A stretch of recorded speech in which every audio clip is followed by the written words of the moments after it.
members when we were still going to church here. Well, I was a Oh, visitor. wow, that many. I was a So, visitor. I got married I here. can't tell lies then.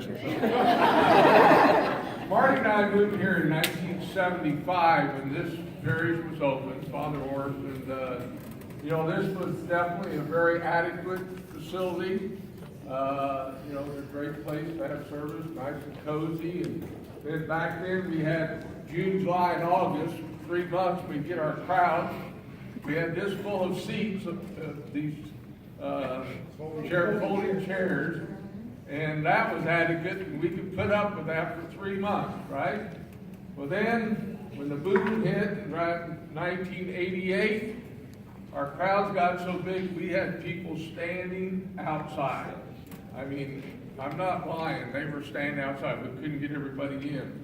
And we also, if you read that history book, I read that and I forgot this, we even used one of the theaters down.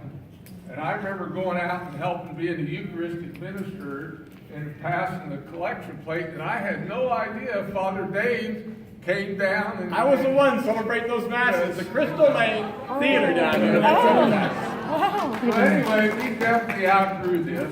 Oh, man. So around, I think it was 1992, Monsignor Booker was assigned to come here. And it was very clear that he was assigned here to come here to build our new church. There wasn't any doubt about that. So we came, and the decision was made, and we started the Vision for the Future Committee, and I was one of the members of that original committee.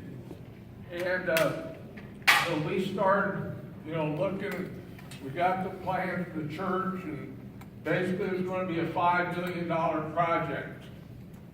Well, back then, I probably still the same way. You don't get if you're going to build a church, you don't get a loan from the bank, you get it from the diocese. Well, the diocese had the policy you had to raise half of the money before you could start building. So we had to raise $2.5 million before we could start. So we basically, if you remember, some of you remember, we did 3 things to raise money. Okay? Number 1, we came up with a green envelope and a money talk. All right? Number 2, we sold the bricks. Remember that? And that was a great deal. That went over well. We, I think, made about $250,000 for the bricks, and they went well. We sold them for $100, and we should have went higher, actually. And then we started going around, the people in the committee, we came and probably visited with some of you, asking you to make a commitment for the Vision of the Future Fund, which was the first Sunday of every month. And it took us, I think, about 6 to 7 years, and we had our $2.5 million raised, and we were able to start construction. Okay, now, I'm an old math teacher. See, we got some of you young kids in here, and you're thinking, how's come we got $2,780,000 when that $2.5 million is in half? Well, we started the construction. We weren't going to finish the lower level because we didn't think we had the money. Well, the interest rates started coming down and down, and we thought, let's jump on this cheap interest. And the diocese gave us, I was thinking it's another $400,000 what it took to finish the basement, but it must have been about $300,000. So that's why the debt is higher, and we went ahead and finished the basement. It was very interesting to go around talking to all these people, because there were a lot of skeptics. A lot of people thought, we don't need a new church, this is adequate. I guess they never saw people standing outside.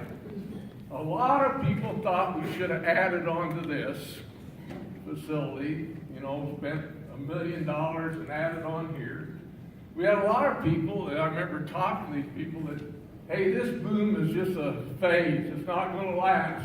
We're going to build this big church, and the people come to Branson are going to be back down to where it was 10 years ago, and we're not going to need it.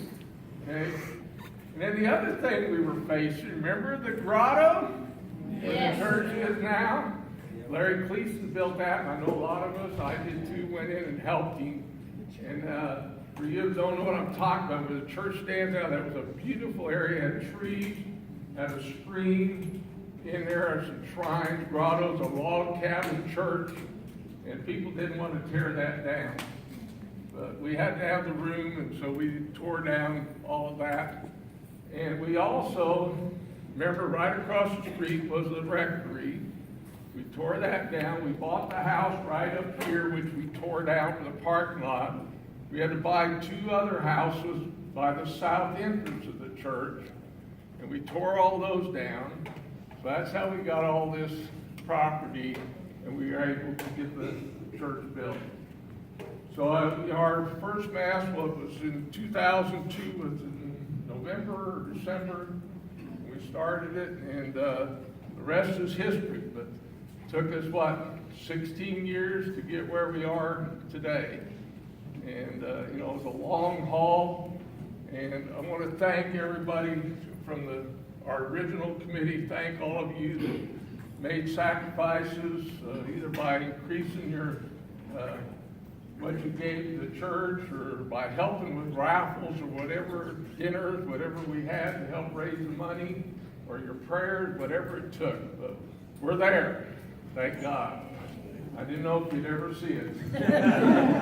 But, so I do ask though one thing, and this is a thing that when all this has been going through, and I've served on the parish council for a long time, something that always worried me is that what's going to happen when we pay off this church. These people like myself, we were given extra money for the Vision for the Future. Are these people going to stop this? I don't need to do my Vision for the Future donation because we don't need it anymore. I thank Father Dave for stopping the Vision for the Future, and it's all one collection now. But I encourage you, I hope nobody in here, encourage all other parishioners, do not stop your Vision for the Future donation. We still have a lot of work to do, and it's going to cost us a lot of money to keep this thing all going now with repairs and whatever we have to do, okay? So please, encourage that. And I know the Father now, it looks like he's going to keep sort of encouraging our tourists to donate. So hopefully we're going to be able to go down and do a lot of things we've never done before. Because we put so much energy for 25 years into this that I think we've missed a lot of things that we could have done better, but our energy was here. So thank God this is over. And I'm going to add one thing. When I first came to Branson, Marty and I, it's sort of embarrassing to go around and tell people you were Catholic in this area. We're such a minority. But I have to tell you right now, with everything that I see going on in this church, with Chuckabuck, Our Lady Cares, all the things the Knights of Columbus are doing. I see a lot of our people volunteering with CAM. Jesus was homeless. Our Project Connect. That we did 2 weeks ago. We have so many things going. I read in the paper where the money from Chuckabuck's going, and I've never been more proud to be a Catholic in Taney County. And I hope you all do.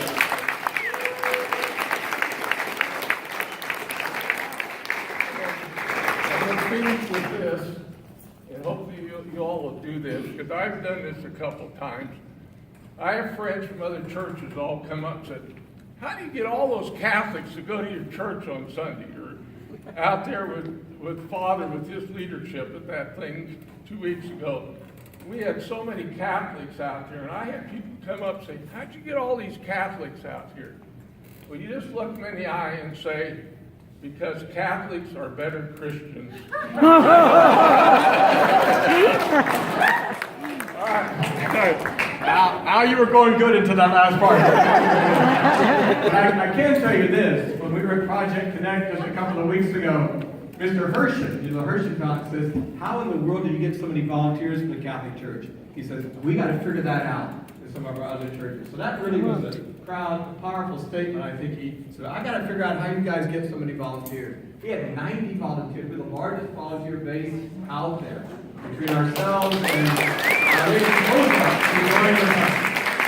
So, in fact, this Thursday, I'm gathering with the core group. I'm part of that leadership group now, the churches and agencies. We're gathering on Thursday to process what happened at Project Connect because we served over 1,000 people from our Stone and Taney counties that weekend. And we're looking at how we might do this in the future, maybe in Forsyth, Kimberly City, et cetera. So, but anyway, Al, thank you very much for your words. Where's Al? Where'd he go to? Thank you very much for your words because you gave the history well. Who could have guessed? I could have not have guessed. I was associate pastor, like Father Kelly right now is here, but I was associate pastor at St. Agnes Cathedral when either the bishop or Monsignor Reedy says, listen, they need to have an extra mass down in Branson at the Crystal Lane Theater. And in 1988, 30 years ago, I came here in the summertime. It was the best light and sound I ever had.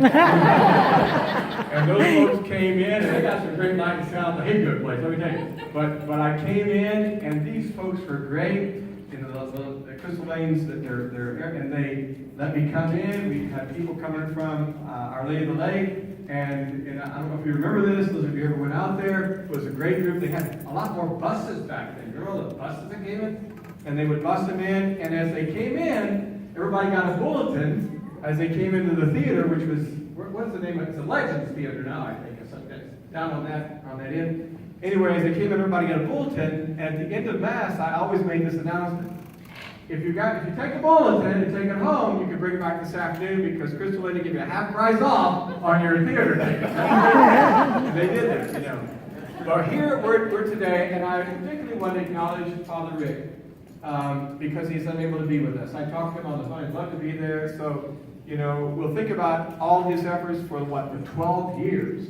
He had to get up every Sunday, unless there was a visitor, the priest, and speak. Because I've also been a part of building projects. We built a parish center in Verona with classrooms and stuff when I was there, which I didn't get to see when that debt was paid off. I'd already gone. I did get to see, thank God, and Father Rick still thanks me for this. We built a school addition at St. Vincent de Paul that we did pay off before he arrived, you know, and that was $4.5 million. It was a big deal, and it's a larger church.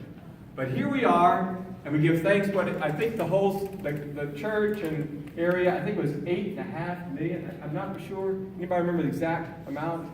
It's around $8.5 million. The whole project here, you know, and for a parish this size, to take those are visionary people. Those are visionary people who says, we got to do this because, yeah, it looks like Branson's not going to slow down. And we need to meet the needs of our visitors and give thanks to God for that. So on behalf of Father Rick, who came up with the puzzle idea, okay, we're going to put the last puzzle piece in. All right? So take a picture of this. We'll send this to Father Rick. I thought, yeah, there we go. Amen.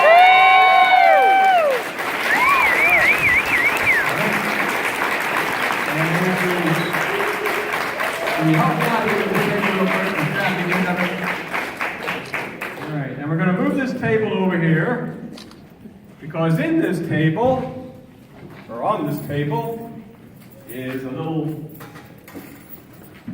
foil wrap tin, but inside here is a letter I received from the diocese. Alright, I received this in the middle of the summer. And by the way, take a look at Mike back there. Give him a great round of applause.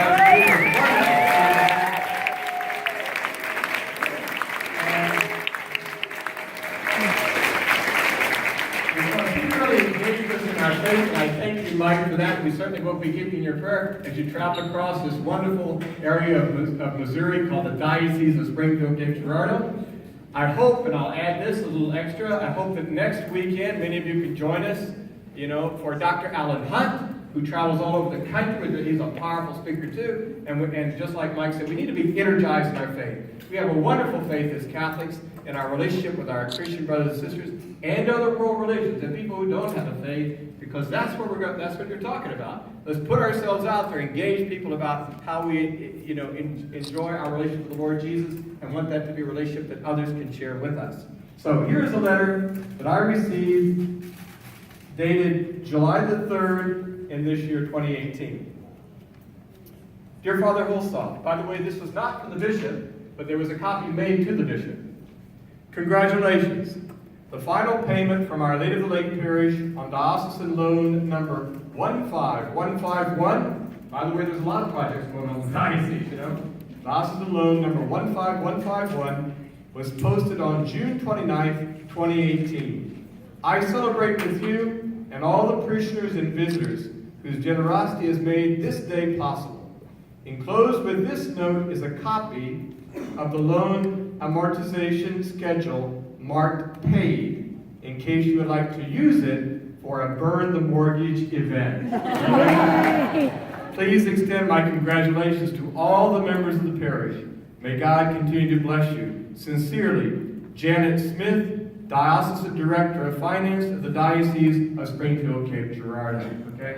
She works in our Catholic Center in Springfield. She is the Director of Finance. She put a CC down here to Bishop Edward Rice, so he knew what was going on. Here is the actual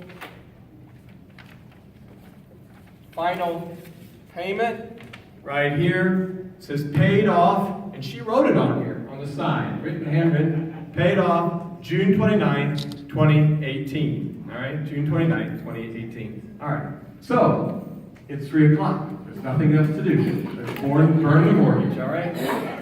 I decided to use this particular little lighter because it's the lighter we light candles with in church, all right? So I thought, what better a lighter to light the mortgage? Turn it down the mortgage, okay? Where's the camera? All right. Hold on. All right.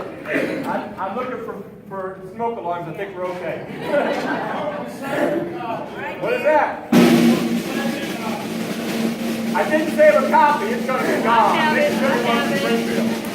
Woo!